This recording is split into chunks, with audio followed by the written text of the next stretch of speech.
Por que 142 mil milionários estão deixando seus países e o que isso revela sobre o futuro do Brasil?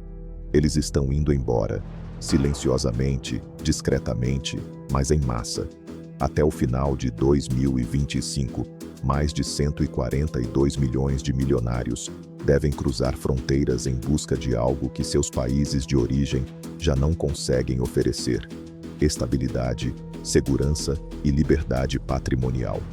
Não são aventureiros, são pessoas com recursos, com acesso a tudo, e que mesmo assim escolhem partir. A pergunta que ninguém quer fazer é: o que esses milionários estão vendo que nós ainda não enxergamos? Existe uma engrenagem oculta por trás desse êxodo silencioso. Uma movimentação que vai além das manchetes econômicas e toca em algo mais profundo: confiança. Porque basicamente, quando os ricos abandonam um país, não é só o dinheiro que vai embora. É o próprio pilar invisível da economia que começa a ruir. E neste vídeo, você vai entender por quê. A fuga discreta dos que podem ver mais longe. Imagine um navio de luxo, prestes a afundar. A tripulação está em festa, os passageiros dançam, as luzes brilham. Mas no fundo do convés, alguém olha os indicadores e percebe que o casco está rachado. Esse alguém não grita, não causa alarde, apenas sobe discretamente no bote salva-vidas e rema para longe. É isso que está acontecendo agora. Segundo a consultoria Henley & Partners, um número recorde de 142 mil milionários deve mudar de país até o final de 2025. Um fenômeno global que revela mais do que simples escolhas de residência. Revela onde a confiança está sendo depositada e onde ela está sendo retirada. Os países que mais perdem: Reino Unido, China, Brasil. Os que mais ganham: Emirados Árabes Unidos, Estados Unidos, Itália. Mas o que está por trás dessa movimentação? O dinheiro vê primeiro. O capital tem uma característica curiosa: ele enxerga antes. Ele se move em silêncio, mas de forma precisa. E, diferente do cidadão comum, ele não depende de promessas eleitorais ou discursos políticos. Ele age baseado em risco, previsibilidade, liberdade e retorno. Quando os milionários fogem de um país, eles não estão apenas buscando conforto, estão reagindo a sinais, e são sinais que muitas vezes os demais ignoram. No Brasil, por exemplo, o que explica esse movimento? Insegurança jurídica sobre patrimônio, tributação crescente sobre grandes fortunas, instabilidade política permanente, baixa previsibilidade econômica, deterioração dos serviços públicos. O Brasil não é mais visto como destino de oportunidade, mas sim como uma máquina ineficiente que consome o esforço dos que constroem riqueza. Em outras palavras, uma banheira com dois ralos. Você enche de um lado e o Estado esvazia do outro. Mas há algo ainda mais invisível nessa equação. Não é só sobre dinheiro, é sobre liberdade. Muita gente acredita que esses milionários estão apenas fugindo de impostos, mas o buraco é mais fundo. Eles estão buscando proteção, porque em determinados países o sucesso virou pecado. Ter patrimônio se tornou justificativa para a perseguição, e o discurso anti-riqueza alimenta um ciclo de hostilidade que corrói a própria base da prosperidade. É como se construir algo grande fosse crime. E aí surge uma consequência ainda mais grave: o colapso de confiança no sistema. Se os que produzem, investem e movimentam a economia não se sentem seguros para ficar, o que sobra para quem depende do emprego, do crédito, da circulação de capital? É um efeito dominó. A saída dos ricos enfraquece o mercado local, reduz investimentos, compromete a arrecadação, acelera o empobrecimento geral. E adivinha quem paga a conta no fim? A classe média. Mas o que poucos percebem é que esse movimento não é isolado. Uma nova geografia da riqueza global. Os destinos favoritos desses milionários dizem muito sobre o futuro. Emirados Árabes Unidos. Estabilidade política, tributação favorável, segurança. Estados Unidos. Apesar de tributos, oferecem robustez institucional e liberdade econômica. Itália. Residência facilitada para investidores e incentivos fiscais. Essa nova geografia da riqueza está redesenhando o mundo, não pelas guerras, mas pela escolha silenciosa de onde colocar o dinheiro e a vida. É como se estivéssemos diante de uma eleição invisível, onde os votos não são dados nas urnas, mas transferidos em dólares, euros e imóveis de luxo. E o Brasil vai ficando para trás. A pergunta que não quer calar: se os mais ricos, que têm acesso à melhor informação, os melhores assessores e os maiores recursos, estão indo embora, o que será que eles sabem que nós ainda não sabemos? Ou pior, será que sabemos, mas fingimos não ver? Porque no fundo, a saída desses milionários não é um aviso, é um reflexo de que o jogo mudou. E nós continuamos jogando com as regras antigas, esperando por um prêmio que não existe mais. O capital não avisa, ele apenas vai. E quando você percebe, já não tem mais nada para reconstruir. O Brasil precisa refletir. Queremos ser um país que atrai riqueza ou que a expulsa? Porque no fim das contas, é isso que define quem cresce e quem afunda. O mapa invisível do capital em fuga. A fuga de capital não é só um fenômeno estatístico, ela é territorial. É possível mapear para onde o dinheiro está indo e por quê. E o que se vê é uma migração quase silenciosa de patrimônio, negócios e até famílias inteiras para lugares onde as regras são mais claras, o Estado é mais previsível e o ambiente mais favorável à liberdade econômica. Nos Emirados Árabes, o apelo não é só o luxo, é a estabilidade política, a isenção de impostos sobre renda pessoal e empresarial e a segurança jurídica. Um país que, em poucas décadas, se reconfigurou como centro global de atração de capital. Lá, a riqueza não é vista como algo a ser punido, mas como algo a ser cultivado.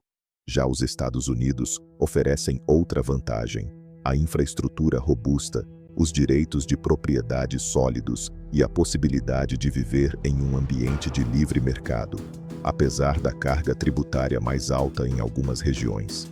Mas para o milionário, o custo do imposto se justifica pela previsibilidade e pelo retorno. E a Itália? Surpreendentemente, a Itália tem se posicionado como um destino para milionários por conta de um pacote fiscal que permite aos estrangeiros ricos pagarem um valor fixo de imposto anual, independentemente da renda gerada no exterior, uma espécie de paraíso tributário dentro da União Europeia. Esse movimento aponta para uma divisão cada vez mais clara entre países que punem a geração de riqueza e aqueles que a acolhem.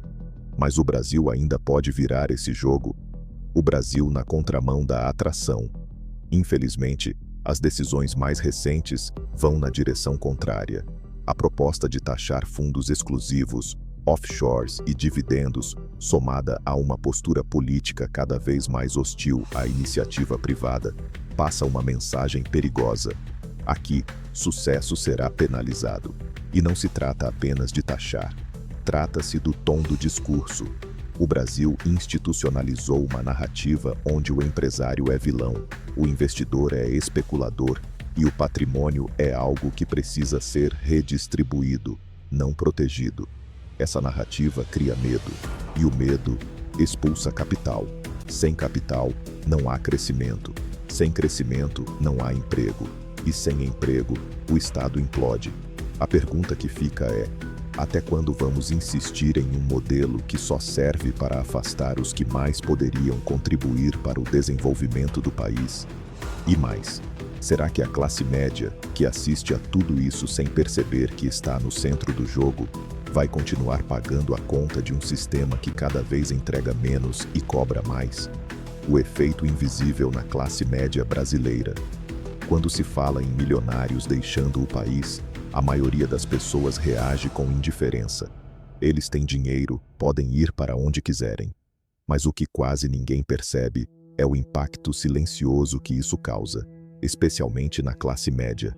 Pense na economia como um grande prédio. Os andares de cima são ocupados por investidores, empresários, grandes pagadores de impostos. Os do meio, pela classe média, e os de baixo, pelas camadas mais vulneráveis. Quando os andares de cima desabam, o impacto atinge todos os outros. A saída de capital de alta renda compromete diretamente o investimento em novos negócios, o consumo de alto valor agregado, a arrecadação de impostos sobre patrimônio, herança e renda.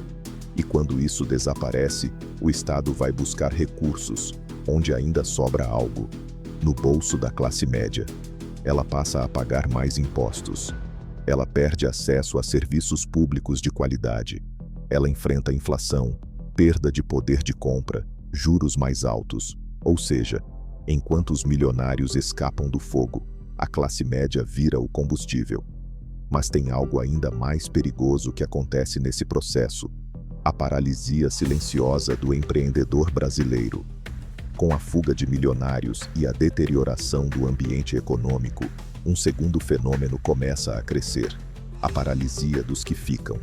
O pequeno e médio empresário, aquele que poderia se tornar o próximo milionário, entra em modo de sobrevivência. Deixa de investir, corta custos, evita contratações, congela planos. É como se o país entrasse em modo defensivo, onde todos recuam e ninguém avança. Isso cria um cenário de estagnação estrutural, um país que não cresce, que apenas tenta evitar o colapso, a fuga de cérebros e a desmotivação silenciosa. Milionários saem com seus capitais, mas, junto com eles, vão embora também profissionais altamente qualificados, filhos que estudaram fora, famílias empreendedoras, startups inteiras.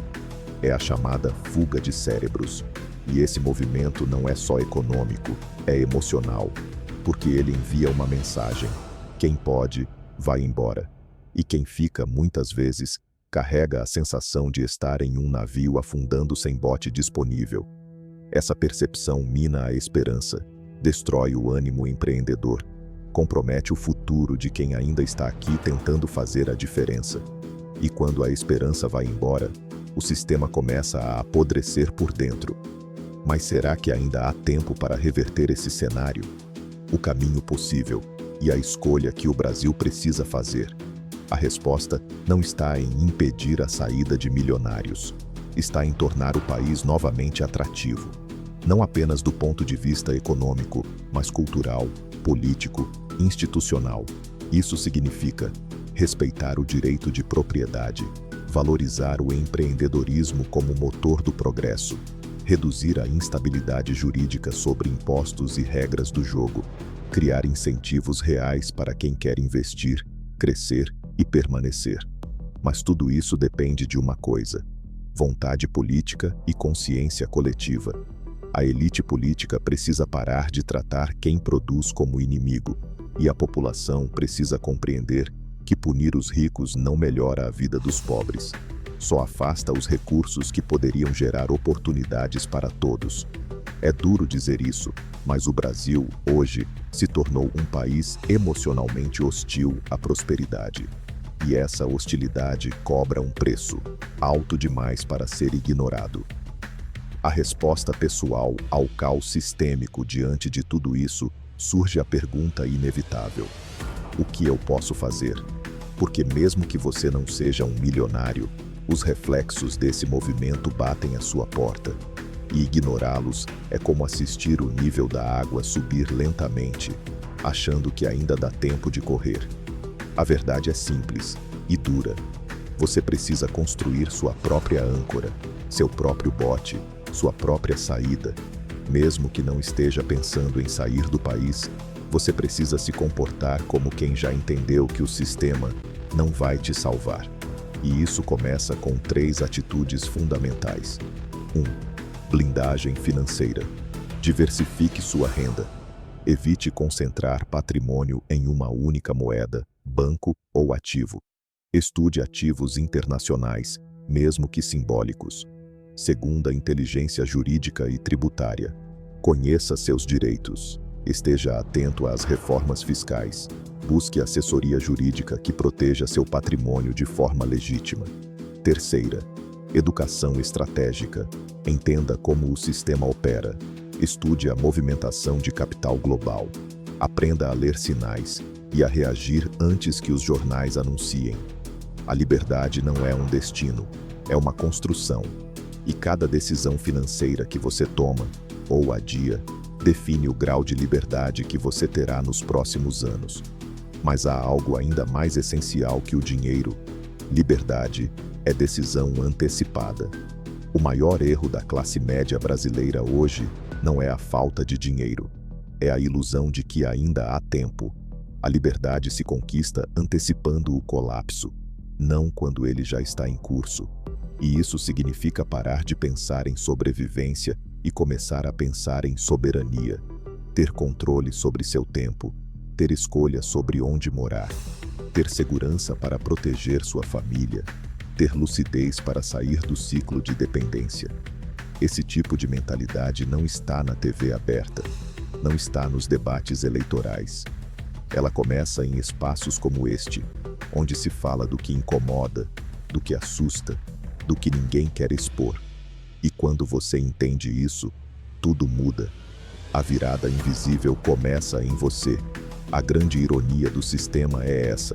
Enquanto ele tenta te manter cego, ocupado, cansado e indignado, as engrenagens do poder se movem. Mas quando você enxerga, quando entende o que está por trás da notícia, quando começa a proteger sua estrutura antes que tudo ruía, você se torna incontrolável, porque o sistema não sabe lidar com quem já não depende dele. E é por isso que poucos falam sobre isso, porque o conhecimento liberta, e a liberdade não é vendida, é negada. Você não precisa ser milionário para agir como quem entendeu o jogo. Você só precisa enxergar o que vem antes do colapso. Comece com um passo. Estude, proteja-se, questione tudo, porque, talvez, a verdadeira liberdade esteja justamente naquilo que te ensinaram a temer. Se isso te abriu os olhos, considere se inscrever.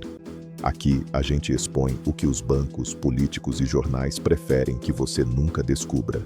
Agora, a jornada é sua.